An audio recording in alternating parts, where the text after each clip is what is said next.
সমাজের চাকা সৎ পথে চলছে না, সমাজের চাকা সত্য থেকে বিচ্যুত হয়ে চলছে। যারা এখনো এমপিওভুক্ত হননি তাদেরকে এমপিওভুক্ত করতে হবে। 91 ভাগ মুসলমানের দেশে অবশ্যই শিক্ষা হতে হবে ধর্মের ভিত্তিকে এবং চেতনাকে ধারণ করে। এই শিশুদের কাছে আপনাদের দাবি করতে হয় কেন? আদর্শ শিক্ষক ফেডারেশন এই নামের মধ্যেই কিছু বিষয় জড়িত আছে। আপনারা যারা এসেছেন তারা এই ফেডারেশনের অন্তর্ভুক্ত সম্মানিত শিক্ষক মণ্ডলী, অর্থাৎ আপনারা শিক্ষকদের মধ্যেও আদর্শ। আল্লাহ রাব্বুল আলামিনের বড় মেহেরবানি, আসমানের নিচে এবং জমিনের উপরে। 1 নম্বরে আল্লাহর কোরআন কিতাবুল্লাহ, 2 নম্বরে মুহাম্মদুর রাসূলুল্লাহ সাল্লাল্লাহু আলাইহি ওয়াসাল্লাম। কিতাবের মাধ্যমে আল্লাহ তাআলা মানব জাতির জন্য তার প্রয়োজনীয় সমস্ত বিধিবিধান পরিপূর্ণ করে দিয়েছে। সূরা মায়েদার 3য় আয়াতে এই কথাগুলো উল্লেখ আছে, আমরা সবাই জানি।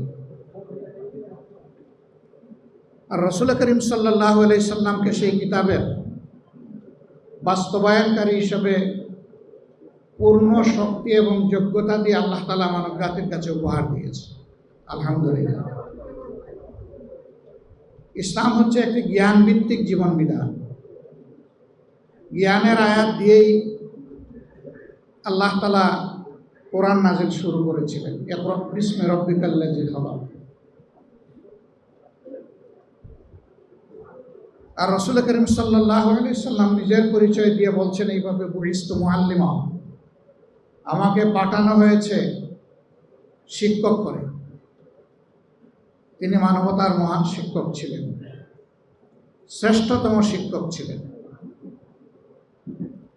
আজকে এই শিক্ষকরা সমবেত হয়েছেন, হচ্ছেন, আন্দোলন করেছেন, করছেন তাদের ছাত্রদের কাছে। ছাত্রদেরকে তারা বলছেন যে আমাদের এই দাবি তোমরা মেনে নাও। এখন যারা রাষ্ট্রের বিভিন্ন পর্যায়ে গুরুদায়িত্ব পালন করছেন তারা কোনো না কোনো সময়ে শিক্ষা প্রতিষ্ঠানে শিক্ষকদেরই ছাত্র ছিলেন। তাহলে নিজের ছাত্রদেরকে এত কথা বলতে হয় কেন? আমরা শিক্ষকদের মর্যাদা মাঝে মধ্যে একটু ঝলক দেখি। একজন মহান শিক্ষক রাস্তা দিয়ে হাঁটছেন, হঠাৎ করে দেখা যায় কিছু মানুষ এসে তাকে ঝাপটে ধরেছে অথবা পায়ে পড়েছে। পায়ে পড়ার বিষয়টা আমি সমর্থন বলছি, আমি বাস্তবতা বলছি। তার শ্রদ্ধার জায়গা থেকে সে এরকম ঝাপটে ধরে। অনেক সময় শিক্ষক হাঁটছেন, গাড়ি থামিয়ে গাড়ির দরজা খুলে একজন সফেদ জামাওয়ালা ভদ্রলোক এসে শিক্ষককে জড়াই ধরেন, কাঁদেন, চুমু দেন, দোয়া চান। তার পরিচয় কি? অনেক সময় দেখা যায় তিনি একজন কর্মরত সচিব, তিনি হয়তো বা একজন সেনাবাহিনীর ঊর্ধ্বতন কর্মকর্তা, পুলিশের একজন ঊর্ধ্বতন কর্মকর্তা, একজন বিশাল ব্যবসায়ী। তিনি যখন তার শিক্ষকের কাছে আসেন তখন খুব ছোট হয়ে যান। তিনি সমাজে যত বড়ই হন না কেন তার শিক্ষকের কাছে তিনি শিশু তুল্য। এই শিশুদের কাছে আপনাদের দাবি করতে হয় কেন?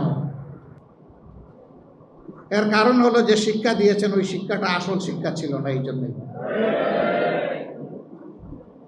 সে যে আপনাকে সম্মান করে ওই শিক্ষার কারণে না, সম্মান করে আল্লাহর দেওয়া সহজাত মানবিক প্রবৃত্তির কারণে।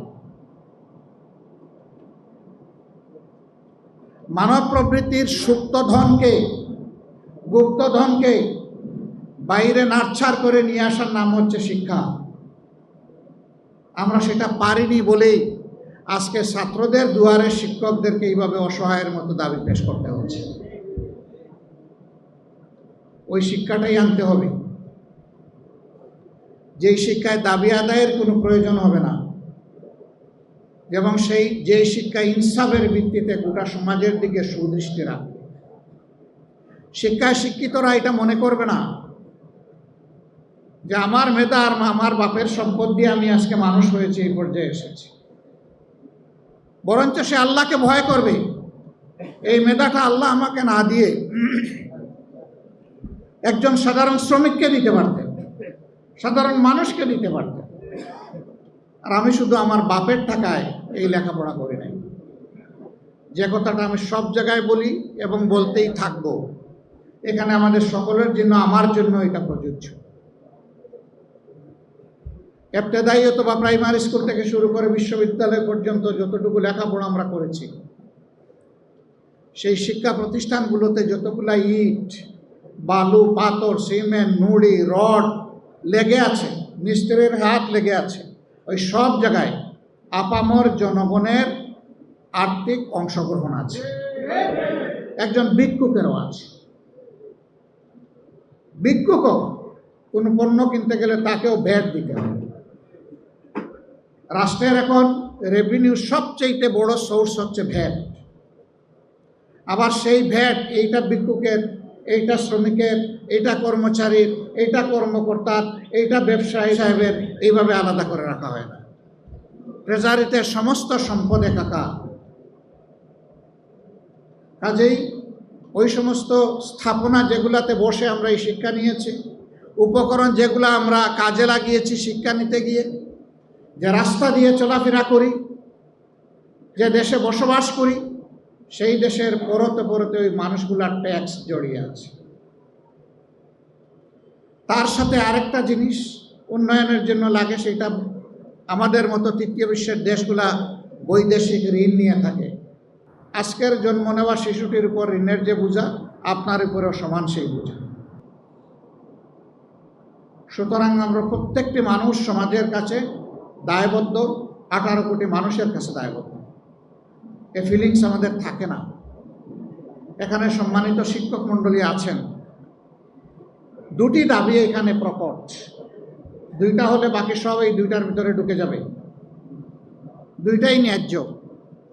একটি হচ্ছে জাতীয়করণ করতে হবে, আরেকটা হলো যারা এখনো এমপিওভুক্ত হননি তাদেরকে এমপিওভুক্ত করতে হবে।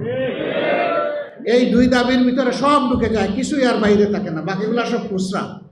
এই দুইটার ব্যাখ্যা আমি আমার দুইটা অনুভূতি পেশ করে আমার কথা শেষ করব।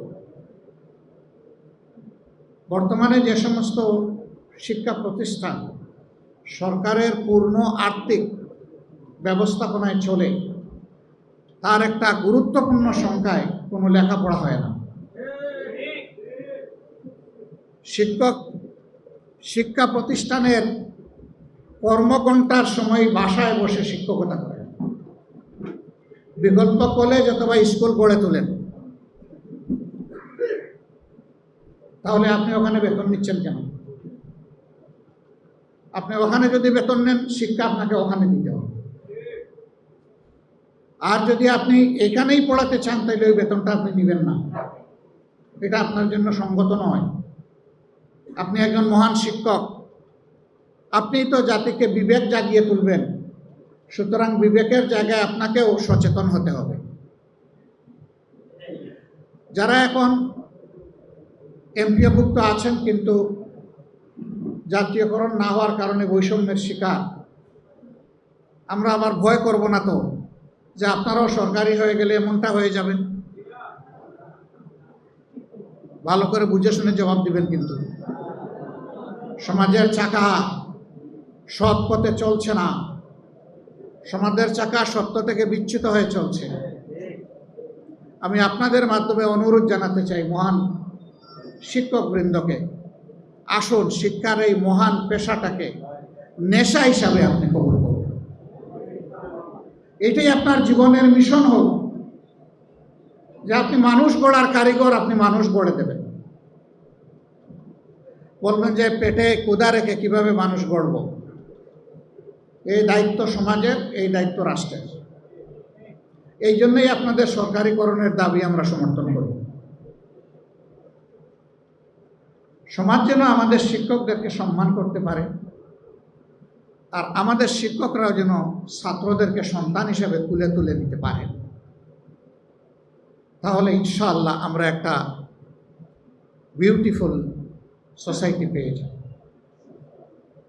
এবং অবশ্যই শিক্ষা হতে হবে কোরআনের সেই আয়াতের আলোকে, ইকরা বিস্মি রাব্বিকাল্লাযী খলাক, পড়ো তোমার সেই রবের নামে যিনি তোমাকে পয়দা করেছেন। অর্থাৎ রবের দেওয়া শিক্ষাকে বুকে ধারণ করে বাকি সমস্ত শিক্ষার বিকাশ ঘটাতে হবে। এই জন্য আমরা যেখানে যাই বলি যে আল্লাহ যদি কোনোদিন এই দেশ পরিচালনার দায়িত্ব আমাদেরকে দেন, কবুল করেন, এটা আল্লাহর ইচ্ছা। জনগণের ভালোবাসা সিক্ত হয়ে যদি আমরা যাই, তাহলে আমাদের প্রথম দায়িত্ব হবে শিক্ষার সংস্কার সাধন। শিক্ষককে শিক্ষকের মর্যাদার আসনে বসানো আর ছাত্রদেরকে দেশ গড়ার কারিগর হিসাবে তৈরি করা,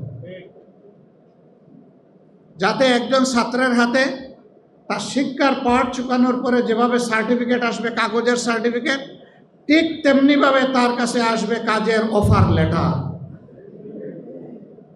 এই দুইটা একসাথে তার হাতে পৌঁছবে।